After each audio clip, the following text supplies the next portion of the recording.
مشاهدينا الكرام، السلام عليكم.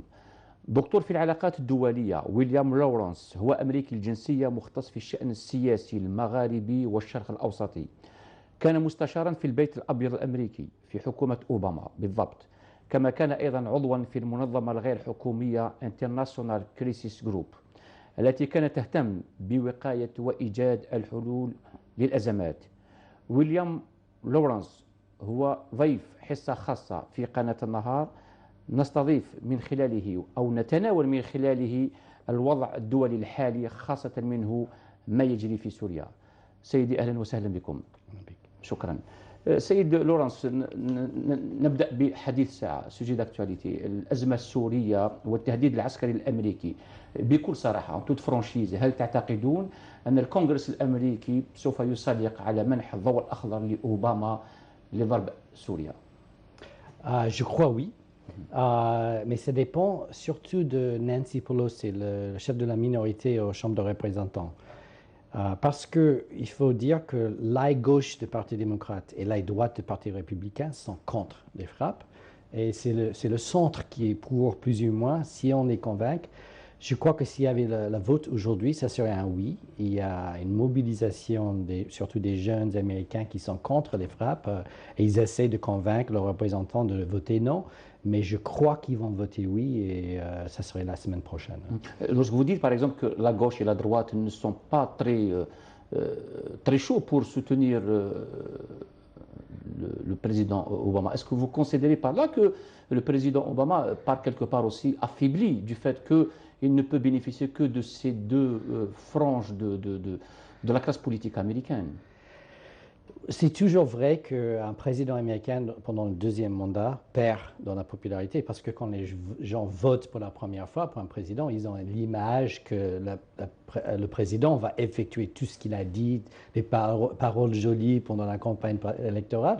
Et il y a toujours les gens déçus parce qu'un président ne peut pas à tout moment faire tout ce que toute la population veut. Donc il y a toujours des gens déçus. Quand on parle de l'aile gauche du Parti démocrate, ils sont souvent par la politique étrangère américaine en tout ce qui concerne les drones, Guantanamo, les droits humains, etc. Et pour l'aile droite du Parti républicain, ils sont de plus en plus isolationnistes. Ils veulent un Amérique qui dépense moins, qui se retire de la scène internationale, qui tourne un peu leur jardin et qui laisse un peu les guerres à l'étranger évoluer comme ils vont évoluer, sans frapper, sans se jeter dans les guerres civiles étrangères. Donc, pour moi, c'est plutôt la politique américaine normale que l'affaiblissement d'Obama. Dans ce cas, finalement, ceux qui soutiennent Obama sont plus nombreux, ils sont plus forts, ils sont plus représentatifs de cette gauche républicaine, de cette droite démocrate. Le problème, c'est qu'on a un blocage total dans la politique américaine depuis l'élection d'Obama. On a un congrès depuis 2010 contrôlé par les républicains. Et c'est le pire blocage que j'ai vu depuis toute ma vie. J'ai 50 ans et j'ai jamais vu comme ça. Quand Obama dit oui, les républicains disent non. Quand Obama dit non, les républicains disent oui. Et il n'y avait même pas de budget national depuis des années, 3, 4, 5 ans. Il n'y a pas de budget pour les ministères. On arrive à une crise fiscale chaque année. On menace de ne pas payer la dette extérieure et puis des Chinois. Et puis on arrive à donner 90% du budget, ce qu'on a donné l'année dernière, et le gouvernement continue à fonctionner. C'est un blocage total. Donc ça, c'est une des raisons qu'Obama a dit, je veux que le Congrès vote sur ça. Parce que s'ils sont toujours là à dire non, voilà, il dit, mais est-ce que vous allez dire non pour une question importante de politique étrangère? Et Obama n'est pas obligé de consulter le Congrès, mais en consultant le Congrès, si le Congrès dit oui, il ne peut pas critiquer après. C'est une stratégie. Voilà. Mais s'ils disent non, il peut toujours dire mais j'étais même pas obligé de consulter avec le Congrès, je vais frapper avec Hollande, etc. Dans ce cas, بكل صراحة سيد ويليام، من هي الطبقة السياسية التي يعتمد عليها أوباما pour disposer d'une certaine légitimité باش يشعل الشرعية لضرب سوريا؟ Quelle est cette classe politique dont bénéficie, qui donne le soutien à Barack Obama? Pour les démocrates, ceux qui sont choqués par l'utilisation des armes chimiques, pour eux, c'est une question de protection des civils en Syrie. Et ils sont sincères. Ce n'est pas une question de politique étrangère, c'est une question de la responsabilité de protéger. C'est une norme internationale utilisée en Libye d'ailleurs. Pour la droite qui sont avec Obama, c'est les néoconservateurs comme John McCain, c'est un peu la génération Bush, les gens qui veulent un Amérique fort, un Amérique qui défend ses intérêts d'une manière musclée, et donc ils aiment. Ces gens comme ça, c'est les gens qui aiment. Les va-t-en-guerre, oui, les va-t-en-guerre. Ils aiment quand l'Amérique défend ses intérêts d'une manière musclée pour envoyer des messages en Corée du Nord, en Iran, etc., que l'Amérique ne tolère pas qu'on sort des normes internationales. قلت مؤخرا أن الضحية الأولى في كل حرب هي الحقيقة. Vous avez dit que la première victime dans toute guerre c'est la vérité.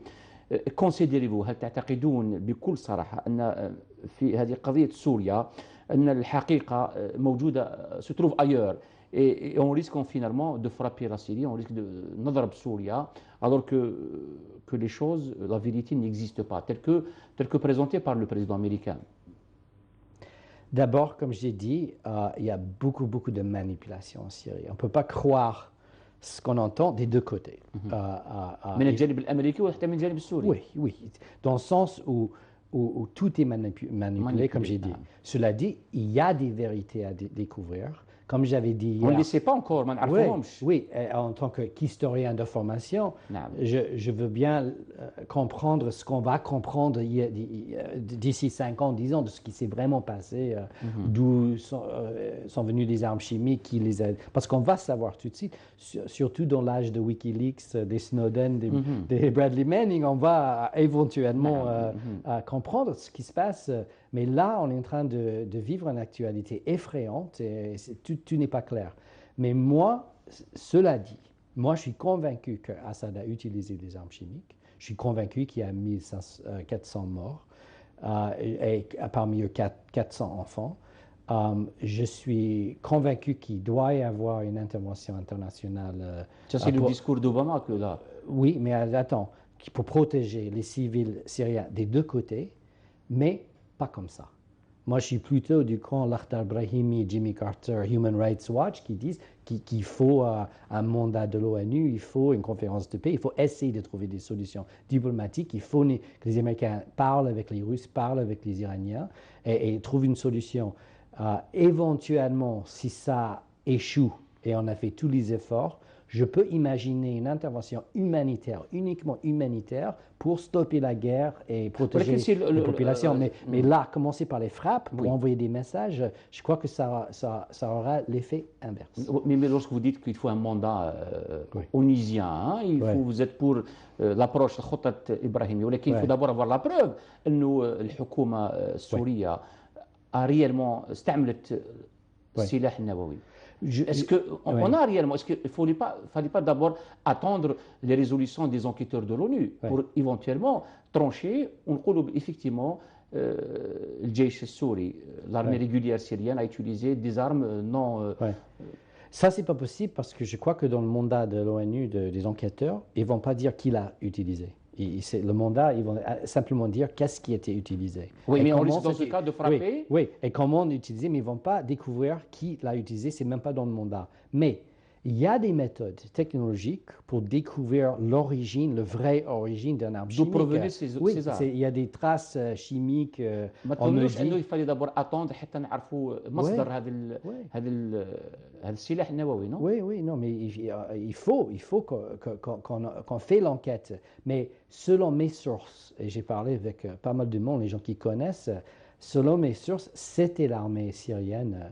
La chose qui n'est pas encore claire pour moi, c'est est-ce que l'accord a été donné par Assad? Parce qu'il paraît qu'il y avait des conversations captées par les services entre militaires syriens où il y avait un désaccord entre les militaires sur l'usage des armes chimiques. Donc là, pour moi, c'est là la question qui me perplexe pour le moment. Est-ce que Assad a donné l'accord? Est-ce qu'il comprenait ce qu'il faisait? Hier, on m'a posé la question, comment Assad peut être si bête? Et pour moi, la réponse, c'est les États, les chefs d'État font souvent des bêtises, même les Américains. نعم. Et comme on a vu en Irak, Saddam Hussein avait choisi de mentir à la communauté internationale en disant qu'il avait des armes chimiques qu'il n'avait pas. Mais les Américains ont marché dans la conduite. Ils ont marché avec, mais peut-être c'est voulu aussi de la part des Américains pour justifier leur intervention. Bien sûr, mais moi je dis ça parce que comment Saddam comment il a pu mentir quand il n'avait pas des armes? Et il a donné l'explication dans les dernières semaines de sa vie. Il a dit, je ne voulais pas que les Iraniens sachent, et je ne pensais pas que les Américains rentrent. Donc on peut faire des mauvais calculs, même avec des bons renseignements, et même les Américains, comme j'avais dit hier, Colin Powell, je suis convaincu que lui, il était convaincu que ce qu'il a dit devant l'ONU, c'était la vérité. Il n'a pas menti exprès, mais il était trompé par les évidences fabriquées par Chalabi et les autres qui voulaient que les Américains vont en guerre. D'ailleurs, on disait que Chalabi, pour revenir un peu, avant de clore le chapitre irakien, on dit que Chalabi, qui était un agent américain, a donné de fausses informations aux Américains sous prétexte que l'Irak disposait d'armes chimiques, d'armes de destruction massive, et sur cette base-là que les Américains ont conçu leur stratégie pour frapper et envahir par la suite l'Irak. Chalabi avait des relations avec des services américains avant, mais il n'a pas donné des fausses informations aux Américains en tant qu'agent américain. Il a donné des fausses informations en tant que représentant de Iraqi National Congress, le Congrès national irakien, pour fabriquer des prétextes pour que les Américains vont en guerre. Ils ont bien fait. Et ils ont trompé pas mal d'Américains, mais ils n'ont pas tous trompé. Il y avait par exemple l'ambassadeur qui est parti à Niger, fouiller dans l'histoire de Yellow Cake, il a trouvé que c'était faux.